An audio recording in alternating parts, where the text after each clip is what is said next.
It's 2008, before esports stadiums, before franchises, before million-dollar prize pools, and Call of Duty competition was nothing more than a handful of dedicated players lugging Xboxes into ballrooms.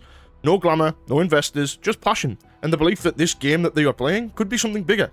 This is where the story of Call of Duty Esports begins. Not with a corporation, not with a league, but with a community that built everything from scratch. MLG and the first rise. By 2009 and 2010, MLG, Major League Gaming, became the beating heart of the competitive scene in Call of Duty. It wasn't polished, it wasn't perfect, but it was electric. MLG introduced something that would define COD esports for years, the open circuit. Anyone could show up, pick up a controller, pay the entry fee, and fight their way through hundreds of teams, all chasing the same dream. The main stage. No franchising, no buy-ins, no barriers, and this pure open competition is what made the early years so fun. MLG events felt like home. They were unpredictable, chaotic, and unforgettable. By 2009 and 2010, you had Extravagant, Envy, Team Fear, and Evil, all some of the biggest teams going on to dominate the first early years of the competition in Call of Duty 4 Modern Warfare. These teams would have some of the biggest names in COD esports a few years down the line, such as Big Timer, Rambo, Stainville, Hastro, Assassin, Proofy, and of course even Nadeshot. With the rise of MLG and Call of Duty finally starting to get traction, with Black Ops 2 exploding the scene with League play and showing off the first ever World Championship on the Xbox 360 dashboard, it brought new horizons to many players like myself that really pushed boundaries and opened that horizon sphere to everyone that was sitting playing on even just an Xbox casual, seeing the championships and being curious and wanting to play it. You know, this was next level things for the scene.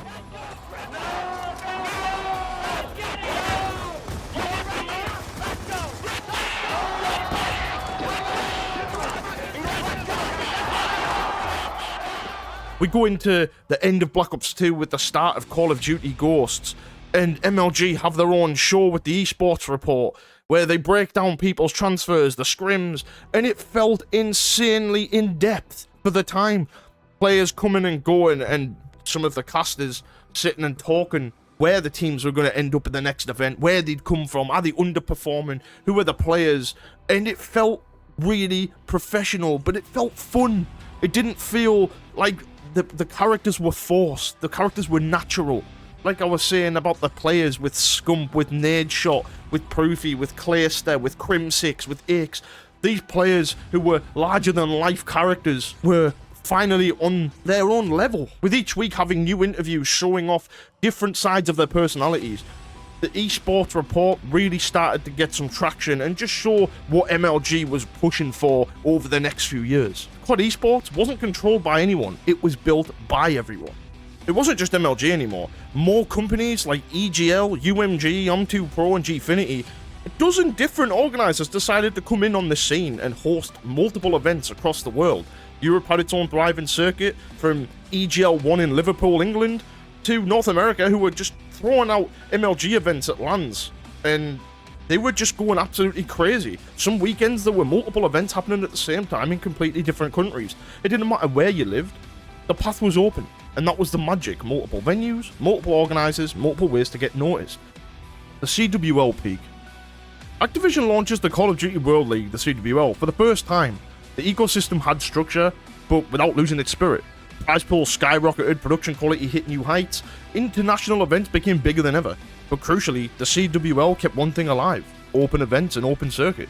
Pros and amateurs played under the same roof. Teams could still come for nothing and shock the world. CWL Anaheim, CWL London, and CWL Fort Worth, to name a few. These events were packed, chaotic, and unforgettable. Many players still call the CWL era the golden peak of COD esports. Perfect blend of professionalism and accessibility. COD had finally found its identity. It wouldn't last. The beginning of the end. In 2019, the CWL would come to an end, and with it, over a decade of open competition. In its place, Activision prepares to launch something entirely new, the Call of Duty League, a city-based franchise system very similar to American sports. But there was one major problem. When the CDL was announced, it launched just 12 teams, 12 roster spots, not to include, it had $25 million price tags to get into the league. And almost instantly, the impact was devastating. European pros, players from the UK, France, Spain and Netherlands, who had spent years competing at the highest level, were suddenly left with nowhere to go. Entire regions that once thrived under EGL, Gfinity and CWL events were cut out of the system overnight. Australian pros, veterans of the ANZ region who fought their way through every international event to make themselves heard, were left out too. The region didn't get a franchise. Their events were gone, their path to competing at the top vanished. Dozens of professionals who'd earned their place simply had no seat at the new table. The openness that defined Call of Duty Esports was replaced with exclusivity. 12 teams, 12 rosters, dozens of careers hanging in the balance. The open circuit didn't just end, it was erased. The game's decline. Now with the CDL fully in control, fans expected Call of Duty Esports to enter a new age of COD, the franchise system. Big money, city branding, professional broadcast. But the foundation of any esport is simple. The game has to be good, the fans have to enjoy it, and basically the system has to be fair. And year after year, the game's quality slipped.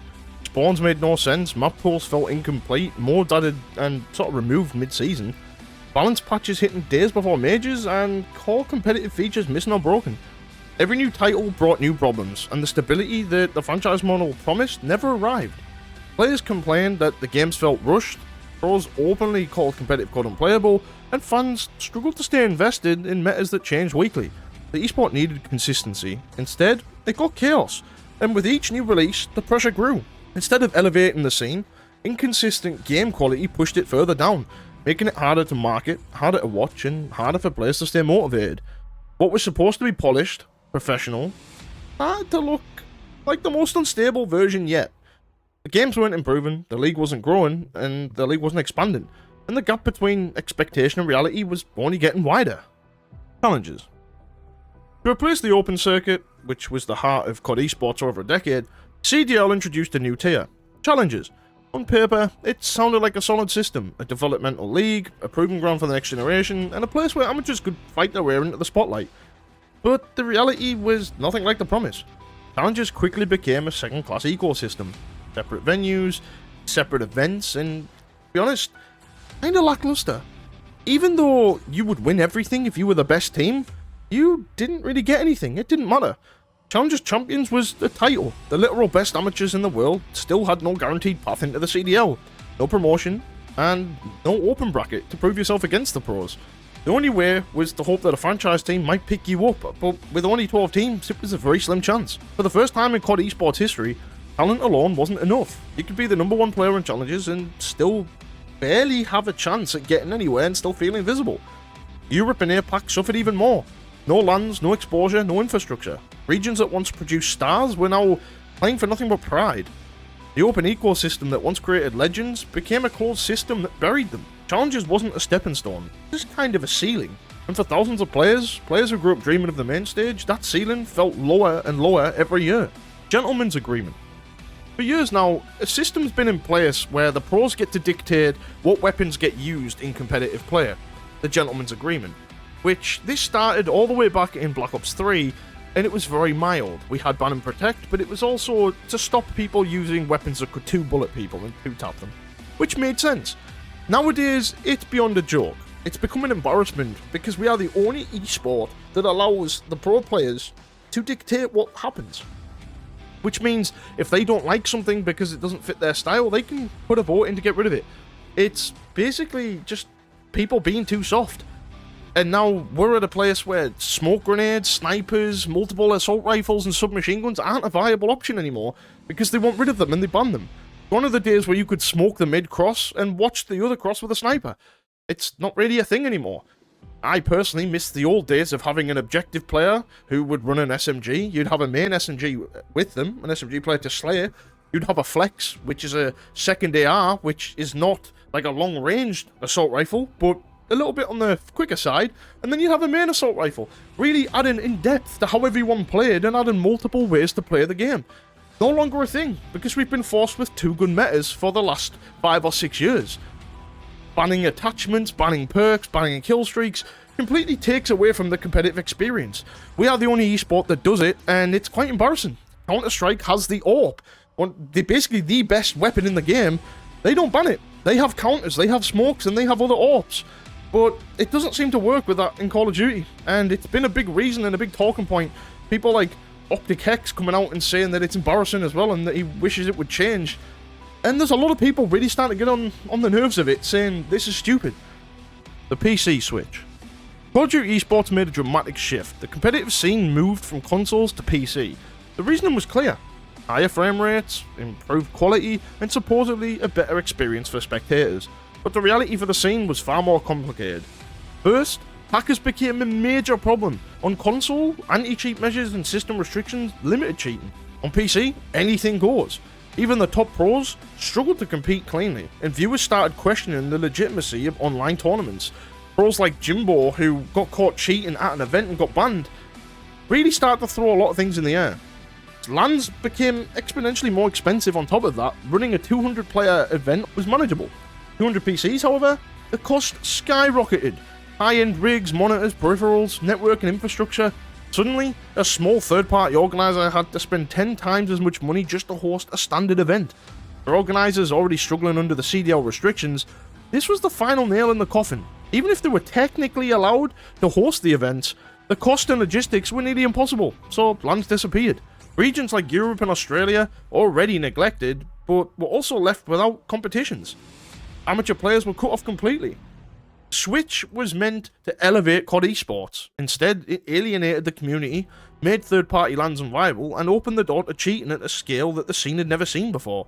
Promise of better performance came at a cost. Accessibility, fairness, and the grassroots of the ecosystem that once defined competitive Call of Duty. What was lost? By 2022, it was clear that COD Esports was no longer what it used to be.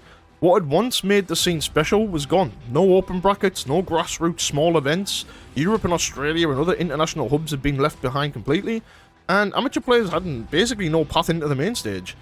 The very soul of competitive COD, the path from amateur to legend, had been replaced by a system designed for corporate control, franchise teams, and profitability. The game hadn't died, but the ecosystem that nurtured it had. What was once a global, inclusive, community-driven scene became smaller, colder, and exclusive. Can it be saved? So is Call of Duty Esports dead? Well, the short answer is no, but it's not what it used to be. The players are still there to compete, and the fans still watch, and the community still kind of exists, but it isn't thriving, and it isn't the powerhouse that it once was. If COD Esports is to rise again, it will need to do a similar thing that the actual game, Call of Duty, needs to do as well. Return to its roots. With the esport itself, opening it up to an open circuit is what it needs, you know? And regional support to Europe and Australia and other neglected areas is a really good way to go. I mean, there is no path for amateurs to reach the pros now, and that needs to become second to none. Like, this needs to be the main goal for the scene. Community-driven tournaments alongside the professional circuit as well is huge. Then the story of COD Esports can move on from the fall to a new rise. But as of right now, the scene is in a really weird place. There's not much to really play for, and for the first time in 6, 7, 8 years or something, we've got CDL Birmingham and CDL Paris. They've come back to Europe, and yes, it's making progress, but realistically, how can you go from 15 years prior, where everything was perfect and running great, to where we are today? One answer. And quite frankly, I've covered this in several documentaries. Greed. Activision got greedy. They wanted to corner off their little world and make money off everything. And they've kind of ruined everything now. So, is kind of the only way it'll go back. Do I see it happening? Probably not. I don't know if COD has much left in it with the state of the last few years, but hey, we got to witness the best years and the worst years, so at least we get to say that. But I'm going to wrap it up here. I hope you guys enjoyed the video. Don't forget to drop a like and a sub if you're new. It always helps out a ton. So, thank you so much for tuning in, and I'll catch you in the next one.